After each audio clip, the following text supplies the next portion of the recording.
విజయవాడలో జరుగుతున్న కలెక్టర్ల సదస్సులో ముఖ్యమంత్రి చంద్రబాబు మాట్లాడుతున్నారు. ఇప్పుడు ప్రత్యక్ష ప్రసారం ద్వారా చూద్దాం. అందుకని ఇది అయిన తర్వాత మీరు చూసినప్పుడు ఈరోజు ఓవల్ ఇరిగేషన్లో ఇంకొక పక్క చూస్తే 1 ఇయర్లో పట్టిసీమ 1 ఇయర్లో మనం పట్టిసీమ పూర్తి చేశాం. 80 టీఎంసీ నీళ్లు తీసుకొచ్చాం. ఎప్పుడైతే మనం పట్టిసీమ కృష్ణాకు కనెక్ట్ చేశామో బిగినింగ్లో సమస్యలున్నాయి. ఇప్పుడు పైన వర్షాలు పడ్డాయి. ఒక రోజు మీరు చూస్తే 4,50,000 cusecs of water Nagarjuna Sagar కిందన పులిచెంతలకు వచ్చే పరిస్థితి వచ్చింది. దాని కెపాసిటీ 45 టీఎంసీ. ఒకే రోజు నిండిపోయే పరిస్థితి వచ్చింది. అక్కడి నుంచి ఈరోజు సముద్రంలోకి వదిలిపెడుతున్నాం. ఇంత మునుపంతా కూడా ఏ విధంగా చేయాలని బాధపడతా ఉండే పరిస్థితి నుంచి ఇప్పుడు ఒక పక్క గోదావరి నీళ్లు వస్తున్నాయి, ఇంకొక పక్క ఫ్లడ్ వాటర్ వస్తున్నాయి. రెండు బ్యాలెన్స్ చేసుకున్నప్పుడు మనకు ఒక ఫ్లెక్సిబిలిటీ వచ్చింది. ఇప్పుడు కృష్ణా డెల్టా మొత్తం అటు వెస్టర్న్ డెల్టా కానీ ఇటు ఈస్టర్న్ డెల్టా కానీ 100% ఆయకట్టుకు వచ్చే పరిస్థితికి వచ్చింది. త్రాగునీటి సమస్య కూడా లేకుండా పోయే పరిస్థితి వచ్చింది. ఒక నిర్ణయం ఏ విధంగా ఫలితాలు ఇస్తనేది ఇది ఒక ఉదాహరణ మాత్రం. అదే మరిగా ఈరోజు మిగిలిన ప్రాజెక్ట్స్ అన్ని పూర్తయితే రిజర్వాయర్స్ ఇప్పుడు కూడా నేను చూస్తున్నాను, రియల్ టైంలో మనం మానిటర్ చేస్తున్నాం. ఇంకా 430 టీఎంసీ నీళ్లు రిజర్వాయర్లకు రావాలి. ఇప్పుడు దగ్గర 550 ఆ ప్రాంతంలో వచ్చాయి. ఇది మనకు తెలంగాణ కూడా ఉంటుంది. మళ్ళా మైన్ ఇరిగేషన్ ఉన్నాయి, మళ్ళా సాయిల్ మాయిశ్చర్ ఉంది, గ్రౌండ్ వాటర్ ఉంది. కాబట్టి ఓవరాల్గా చూస్తే ఇంకా ఒక 440-50 టీఎంసీ నీళ్లు వస్తే అన్ని రిజర్వాయర్ల నీళ్లు వచ్చే పరిస్థితి వస్తుంది. ఇక్కడ మీరందరూ కూడా ఆలోచించుకోవాల్సింది, భవిష్యత్తులో ఏ రిజర్వాయర్కైతే నీళ్లు రాలేదో, ఏ చెరువుకైతే నీళ్లు రాలేదో దాన్ని మనం ఒకసారి వర్కౌట్ చేసుకుని నియరెస్ట్ సోర్సెస్ ద్వారా ఆ నీళ్లు కూడా తీసుకొచ్చి అన్ని రిజర్వాయర్స్లో మనం నీళ్లు పెట్టగలిగితే మనకి సమస్య ఉండదు. దానికి మనం ఆలోచించుకోవాల్సిన అవసరం ఉంది. అదే మరిగా ఈరోజు మనం చూసినప్పుడు ఇంకొక పక్కన పోలవరం ప్రాజెక్టు నిన్నే గవర్నమెంట్ ఆఫ్ ఇండియా కూడా నేషనల్ ప్రాజెక్టుగా అనౌన్స్ చేశారు. అనౌన్స్ చేయడం కాకుండా నబార్డ్ లింక్ పెట్టారు. నబార్డ్ అయితే దగ్గర సంవత్సరానికి ఒక 8,000 కోట్ల రూపాయలు ఇవ్వడానికి సంసిద్ధత వ్యక్తం చేశారు. అంటే మనకు రిసోర్సెస్ ఏవైతే ఒక్క పోలవరం ప్రాజెక్టు పూర్తి చేయాలంటే దగ్గర 10,000 కోట్ల రూపాయలు మనకు వర్క్స్కి అవుతుంది. అదే మరి 15-20,000 కోట్ల రూపాయలు దగ్గర ల్యాండ్ ఎక్విజిషన్కు రీహాబిలిటేషన్కి అయ్యే పరిస్థితుంది. అందులో గిరిజనులందరికీ కొత్త చట్ట ప్రకారం పునరావాసం కల్పించాలి, ల్యాండ్ టు ల్యాండ్ కొనివ్వాలి. ఇవన్నీ చేయాలంటే ఇదన్నీ అవుతుంది. కాబట్టి ఇప్పుడు ఈరోజు ఫండ్స్ ప్రాబ్లం లేకుండా వచ్చే పరిస్థితి వచ్చింది.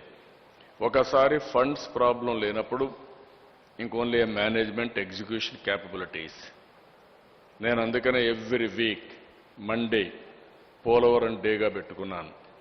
డే పేరే మార్చారు. ఎందుకు ఈ ఫోకస్ పెడుతున్నారంటే మీరందరూ అర్థం చేసుకోవాల్సిన అవసరం ఉంది. ఇది ఒక చరిత్ర. ఇటీవల కాలంలో ఇంత పెద్ద ప్రాజెక్ట్ ఎప్పుడూ కట్టలేదు. నిన్నే సీడబ్ల్యూసీతో నేను మాట్లాడుతున్నాను. భవిష్యత్తులో ఎప్పుడైనా ఇలాంటి ప్రాజెక్ట్ ఎక్కడన్నా కట్టే అవకాశాలు ఉన్నాయంటే ఇలాంటి ప్రాజెక్టు కట్టే అవకాశాలు కూడా లేవు. దేశంలో ఎక్కడ కూడా భవిష్యత్తులో కూడా కట్టే అవకాశాలు కూడా లేవు. అంటే ఈరోజు ఇంకొక పక్కన 3 గేజెస్తో మనం కంపేర్ చేసుకుంటే అది 48 లక్షల క్యూసెక్స్ ఆఫ్ వాటర్ డిశ్చార్జ్ అవుతుంది. చైనాలో అది పెద్ద మనం అందరం కూడా మాట్లాడుతున్నాం. మన ప్రాజెక్టు దగ్గర 50 లక్షల cusecs of water at any time discharge అయ్యే అవకాశం ఉంటుంది. దానికోసం మనం కన్సీవ్ చేస్తున్నాం.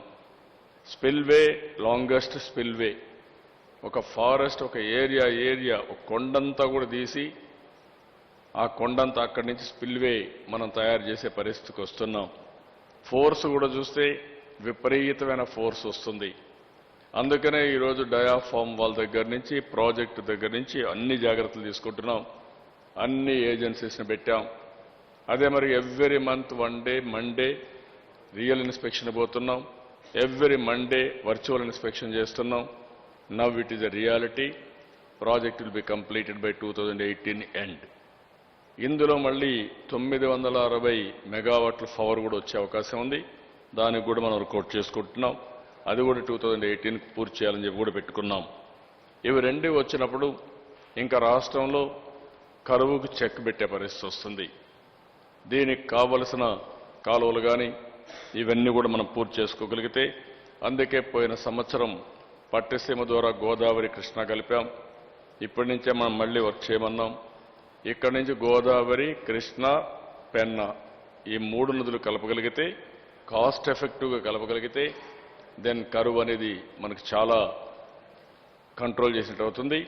అయితే ఈ ప్రాంతంలో ఇంకొక విషయం కూడా మీరు గుర్తుపెట్టుకోవాలి. కరువుని సమర్థవంతంగా ఎదుర్కొనే మెకానిజాన్ని ఎస్టాబ్లిష్ చేశాం. డ్రై స్పెల్ను కూడా మనం ఎస్టాబ్లిష్ చేశాం దాన్ని కూడా ఎదుర్కోవడానికి.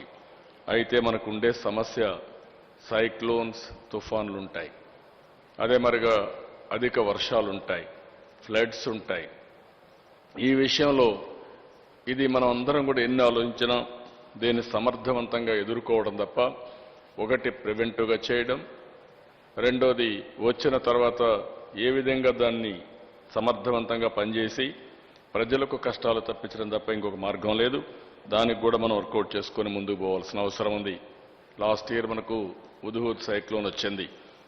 కానీ ఆ సైక్లోన్లో మనం టోటల్గా ప్రివెంటివ్గా వెళ్ళాం, ప్రాణ నష్టాన్ని తగ్గించగలిగాం, ఆస్తి నష్టం కూడా వీళ్ళంతా తగ్గించాం, ఇమ్మీడియట్గా రెస్టరేషన్కి వెళ్ళాం, 1 వీక్లో నార్మల్సీ తీసుకొచ్చాం. ఇలాంటివి మనకుంటాయి. కలెక్టర్స్ జాగ్రత్తగా ఉండాలి. మనం మీటింగ్లో మనం మాట్లాడుకుంటున్నాం. అల్టిమేట్గా ప్రతి ఒక్క కలెక్టర్ అప్రమత్తంగా ఉండి ప్రివెంటివ్గా ఏమేం చర్యలు తీసుకోవడం. అదే మరి రిహార్సల్స్ కూడా చేయించాల్సిన అవసరం ఉంది మన రాష్ట్రంలో రాబోయే రోజుల్లో. ఎవరైతే ఈ కెలామిటీ మన ఇది ఉందో natural calamity department every year supporting departments అందరినీ ఇన్వాల్వ్ చేసి ఏమేం చేయాలి. ఈరోజు కొన్ని మనం రిహార్సల్ చేస్తూ ఉంటాం. ఇండిపెండెన్స్ డేకి ఒక రిహార్సల్ చేసుకుంటాం, లేదంటే కొన్ని ఈవెంట్స్కి ముందుగానే రిహార్సల్ చేస్తాం. అదే మరి దీనికి కూడా మనం ప్రిపేర్ కావాల్సిన అవసరం ఉంది. అదే మరి ఇంకొక పక్కన చూస్తే ఈరోజు ఇదే కాకుండా ప్రైమరీ సెక్టర్లో మనం చాలా వరకు లాస్ట్ ఇయర్ అయితే 7% అగ్రికల్చర్లో మైనస్ గ్రోత్ రేట్ వచ్చింది. ఈ సంవత్సరం ఫస్ట్ క్వార్టర్లో అగ్రికల్చర్ 22.96% గ్రోత్ వచ్చింది.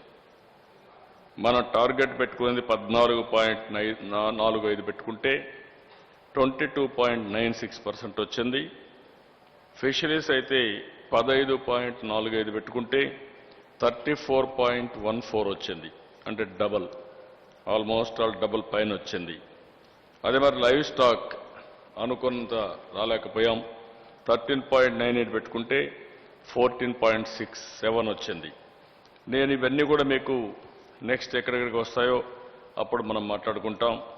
మన ఉద్దేశం ఒకటే, అగ్రికల్చర్ అండ్ అలైడ్ ఈ రెండు కానీ కరెక్ట్గా చేయగలిగితే చాలా వరకు పేదరికాన్ని మనం ఓవర్కమ్ అయ్యే అవకాశం వస్తుంది. ఇప్పుడు కూడా 100% 60 నుంచి 65% అగ్రికల్చర్ అండ్ అలైడ్ పైన డిపెండ్ అయి ఉన్నారు. దీనిపైన కూడా మన స్ట్రాటజీస్లో మనం ఆలోచించుకోవాల్సిన అవసరం ఉంది. Agriculture maximum land 75% of cultivation ఇది ఇన్ అగ్రికల్చర్. బట్ ఇన్కమ్తో కంపేర్ చేస్తే హార్టికల్చర్ 1/3 ఉంటుంది. 1/3 is equal to agriculture income. Agriculture, horticulture రైతులకు భూములు ఉంటేనే చేస్తారు, కొంతమంది కౌలుదారులు వస్తారు. కానీ లైవ్ స్టాక్ చూస్తే ఈ 2 సెక్టర్ల కంటే ఎక్కువ డైరీలో వస్తూ ఉంది. అంటే పేదవాడందరూ ల్యాండ్లెస్ పూర్ అంతా డిపెండ్ అయ్యేది డైరీ పైన డిపెండ్ అవుతున్నారు.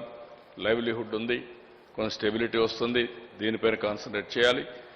అయితే ఫిషరీస్ చూస్తే ఈ 3 సెక్టర్ల కంటే విపరీతమైన గ్రోత్ వచ్చే అవకాశం ఉంది. ఈరోజు భారతదేశానికే కాదు ప్రపంచానికే మనం ఒక అక్వాకల్చర్ హబ్గా తయారు చేసే అవకాశాలున్నాయి. దీనివల్ల ఫారిన్ ఎక్స్చేంజ్ రిజర్వ్స్ వచ్చే అవకాశం కానీ, రెండోది ఎంప్లాయ్మెంట్ ఇవన్నీ కూడా పెద్ద ఎత్తున క్రియేట్ చేసే పరిస్థితి వస్తుంది. అందుకని నేను ఫస్ట్ సెషన్ మనందరం కూడా ఈ అగ్రికల్చర్ పైన, వాటర్ పైన మనం పెట్టుకున్నాం. రెండో సెషన్ మీరు చూస్తే ఎంపవర్మెంట్ ఆఫ్ వీకర్ సెక్షన్స్. ఎప్పుడు కూడా ప్రతి ఒక్కరూ ఒకటే గుర్తుపెట్టుకోవాల్సిన అవసరం ఉంది. గవర్నమెంట్లో పనిచేసే ప్రతి ఒక్క వ్యక్తి కానీ, ప్రజాప్రతినిధులు కానీ గుర్తుపెట్టుకోవాల్సింది, ఏదైతే వీకర్ సెక్షన్స్ ఉన్నాయో సస్టైనబిలిటీ రావాలంటే, లేకుంటే ఈ రిఫార్మ్స్ సుజావుగా జరగాలంటే ఎప్పటికప్పుడు ఇన్క్లూజివ్ గ్రోత్ రేట్ రావాలి. ఈ విషయంలో ఏదో ఆటోమేటిక్గా ఇన్క్లూజివ్ గ్రోత్ రేట్ వస్తుంది అనుకోవడం కూడా కరెక్ట్ కాదు. నేను ఒకప్పుడు అదే విధంగా అనుకొని 95 ఆ ప్రాంతంలో రిఫార్మ్స్ని స్టార్ట్ చేశాం. 2004 వరకు అమలు చేశాం. ఆ రిఫార్మ్ ఫలితాలు ఈరోజు హైదరాబాద్ ఒక ఎకానమీ, ఒక నాలెడ్జ్ సిటీగా తయారైంది. అనేక బెనిఫిట్స్ వచ్చాయి. అదే మరి దానివల్ల ఎడ్యుకేషన్ పెరిగింది. ఈరోజు ప్రపంచం అంతా పోయి పనిచేసే పరిస్థితికి వచ్చారు. అదే సమయంలో ఇన్క్లూజివ్ గ్రోత్ రేట్ కానీ మనం ఆలోచించకపోతే ఎవరైతే ఈ పీరియడ్లో పేదవాళ్ళు ఉంటారో వాళ్ళు ఇంకా కూడా వల్నరబుల్గా తయారయ్యే పరిస్థితి వస్తుంది. అందుకే స్ట్రాటజీ ప్రకారం నేను వెరీ క్లియర్. ఈరోజు 2 పక్కన చూసాం. ఒకటి వెల్ఫేర్లో మీరు చూస్తే పెన్షన్లు, ఇందులో డెలివరీ 100% ఫుల్ ప్రూఫ్గా ఉండాలి. ఈరోజు 43 లక్షల మందికి మనం పెన్షన్ ఇస్తున్నాం, 1000 రూపాయలు ఇస్తున్నాం. మన పంచాయతీ ఆఫీసర్ పంపిస్తున్నాం, డోర్ డెలివరీ కింద ఇస్తున్నాం. ఒక నెల తీసుకోకపోతే ఇంటరాపరబిలిటీ 2 monthsకి ఇచ్చాం. ఎట్టి పరిస్థితుల్లో ఎవ్వరికీ ఇబ్బంది లేకుండా ఈ పెన్షన్లు ఇప్పించవలసిన బాధ్యత మనందరిపైన ఉంది. దీనిపైన కలెక్టర్స్ అందరూ కూడా శ్రద్ధ పెట్టాలి. అందులో కూడా వీళ్ళని చూస్తే ముసలి వాళ్ళు కానీ, వితంతువులు కానీ, వికలాంగులు ఉంటారు. అలాంటి వారికి న్యాయం చేయాల్సిన బాధ్యత మనందరిపైన ఉంటుంది. ఆ విషయం గుర్తుపెట్టుకోవాలి. రెండోది మీరు చూసిన సివిల్ సప్లైస్ ద్వారా ఎసెన్షియల్ కమాడిటీస్ అన్ని కూడా ముఖ్యంగా ఫుడ్ సెక్యూరిటీలో పేదవాళ్ళందరికీ 5 కేజీల బియ్యం ఇవ్వాలని చెప్పి మనం కార్యక్రమాన్ని పెట్టుకున్నాం. అది కూడా ఈ పాస్ పెట్టాం. ఈరోజు ఈ పాస్ పెట్టిన తర్వాత తూకాల్లో తప్పులు కానీ లేకుంటే డినే చేయడం కానీ ఎక్కడ జరిగే పరిస్థితి లేదు. మిస్అప్రోపరేషన్ కూడా లేదు. పర్ఫెక్ట్గా జరుగుతూ ఉంది.